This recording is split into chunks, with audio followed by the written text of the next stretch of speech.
Indahnya Indonesiaku.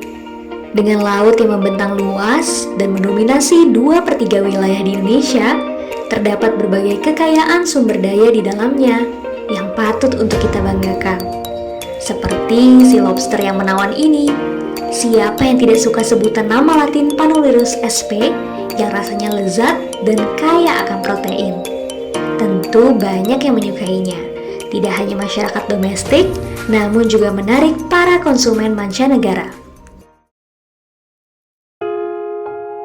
Namun, tingginya minat konsumen terhadap lobster menyebabkan permintaan lobster yang tinggi, sehingga penangkapan lobster menjadi masif dan kondisi lobster di perairan Indonesia sudah fully exploited dan overexploited, serta sempat terjadi ekspor benih lobster. Lalu, bagaimana dampaknya terhadap keberlanjutan lobster di Indonesia? Dan apa langkah kebijakan yang telah dilakukan? Mari kita simak bahasan berikut ini oleh kelompok 3, yaitu Hajar, Syahrin, dan Intan. Riset ini menggunakan metode deskriptif dengan pengumpulan data menggunakan studi kepustakaan untuk mendapatkan data teoritis terkait masalah yang sedang diteliti, untuk dijadikan referensi seperti jurnal, skripsi, koran internet, dan merujuk pada peraturan pemerintah. Lobster, atau disebut sebagai udang karang atau udang borong, yang tersebar di perairan Sumatera, Jawa, Bali, Nusa Tenggara, Kalimantan, Sulawesi, hingga Papua dengan habitat utama berada pada terumbu karang. Potensi lobster yang besar ini dimanfaatkan Indonesia untuk menjadikan lobster sebagai komoditas ekspor dengan nilai perdagangan yang tinggi, tanpa adanya batasan yang jelas terhadap penangkapan lobster. Akibatnya, penangkapan sudah melebihi stok yang ada di alam atau terjadi overfishing. Dapat kita lihat bahwa berdasarkan data KKP, produksi perikanan lobster di Indonesia mengalami fluktuasi mulai dari tahun 2012 hingga 2021, namun menunjukkan tren yang menurun hingga tahun 2021 berada pada jumlah 12.438 ton. Overfishing lobster berakibat pada ketersediaan lobster yang tersisa untuk ditangkap masih dikategorikan sebagai lobster muda atau benih lobster yang sejatinya memiliki potensi untuk bertumbuh menjadi lobster dewasa.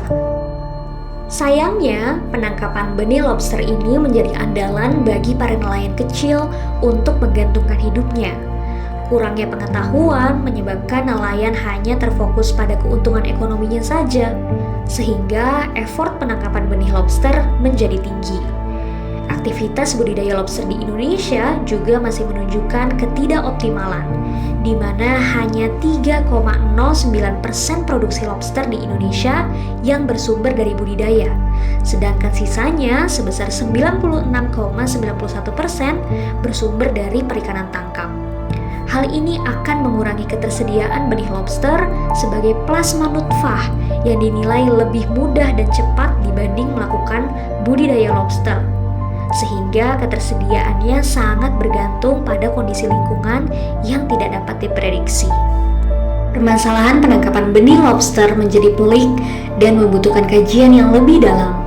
Hal ini juga tergambar pada dinamika kebijakan penangkapan benih lobster Indonesia yang kami soroti dari tahun 2015 hingga saat ini terus mengalami perubahan.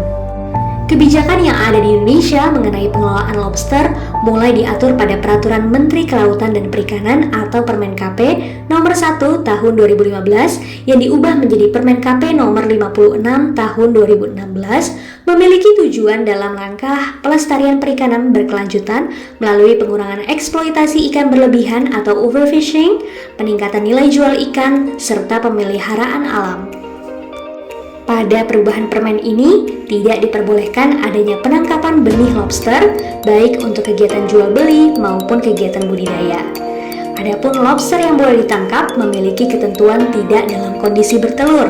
Ukuran panjang karapas lobster harus berada di atas 8 cm atau memiliki berat di atas 200 gram per ekor. Hal ini tentu baik bagi keberlanjutan benih lobster yang sejatinya dapat berkembang menjadi lobster dewasa dengan nilai ekspor yang lebih tinggi. Di sisi lain, menurut Komisi 5 DPRD 2018, peluang hidup benih lobster sangat kecil di laut, yaitu sebesar 0,1%, sehingga lebih baik benih ditangkap, karena terdapat potensi kerugian akibat kebijakan ini sebanyak 6 triliun rupiah. Selain itu, kontra kebijakan ini juga diungkapkan oleh para nelayan, di mana terdapat sekitar 50.000 nelayan lobster yang menggantungkan hidupnya terhadap penangkapan benih lobster harus kehilangan mata pencahariannya. Kebijakan benih lobster berikutnya kembali lagi diperbaharui pada tahun 2020. Pemerintah kemudian mengeluarkan peraturan yang mengizinkan ekspor benih lobster atau BBL atau lobster yang belum berpigmen yang diatur dalam Permen KP nomor 12 tahun 2020 untuk menjawab keresahan nelayan yang menggantungkan hidupnya pada benih lobster.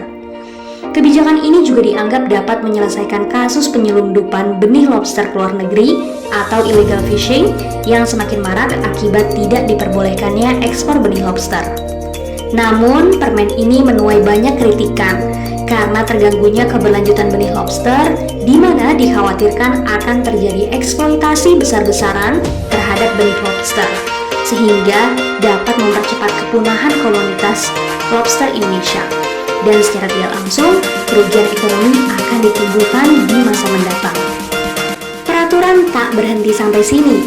Kebijakan yang dinilai masih belum benar-benar efektif kembali diperbaharui melalui Peraturan Menteri Kelautan dan Perikanan atau Permen KP nomor 17 tahun 2021, di mana permen ini benih-benih lobster dapat ditangkap untuk keperluan budidaya, namun dilarang untuk diekspor. Melalui skema ini, nelayan penangkap BBL tidak kehilangan mata pencahariannya karena masih dapat menjual hasil tangkapan kepada pembudidaya dengan tetap memperhatikan aspek lingkungan dan keberlanjutan sumber daya lobster, sehingga dapat dinikmati dalam jangka waktu yang lama. Namun sayangnya, illegal fishing benih lobster masih terjadi di berbagai tempat. Seperti kasus terbaru 2022, terjadi penyelundupan lebih dari 600 ekor benih lobster di Palembang dan 6.000 ekor di Kalimantan. Dari pembahasan ini, dapat kita ketahui bahwa pemerintah terus berupaya untuk memperbaiki kebijakan menuju ke arah pembangunan perikanan berkelanjutan yang sejahtera. Hal ini merupakan langkah yang baik untuk menjadikan lobster sebagai sumber daya milik negara Indonesia yang bernilai dan terus berkembang. Oleh karena itu, sudah sepatutnya bagi pemerintah untuk melakukan sosialisasi kepada nelayan akan pentingnya menjaga keberlanjutan lobster dengan tidak memperjualbelikan benih lobster agar lobster tetap lestari menjadi sangat penting untuk pengetahuan nelayan. Pemerintah juga diharapkan dapat mengarahkan kebijakan melalui pengoptimalan produksi lobster dengan mengarahkan para nelayan untuk melakukan budidaya lobster, sehingga tidak bergantung pada perikanan tangkap semata. Bantuan permodalan juga dapat diberikan oleh pemerintah untuk kegiatan budidaya agar masyarakat semakin termotivasi untuk membudidayakan lobster sehingga tidak perlu melakukan ekspor lobster yang masih dalam bentuk benih. Kebijakan terkait peningkatan nilai tambah lobster juga penting untuk dilakukan melalui inovasi berbagai produk olahan lobster sehingga kedepannya ekspor lobster tidak hanya pada bahan mentah namun menjadi produk olahan lobster yang berdaya saing tinggi serta meningkatkan devisa negara. Sekian dari kelompok 3, satu pesan dari kami. Yuk mahasiswa, melek kebijakan. Mari jaga kekayaan lobster kita yang lestari.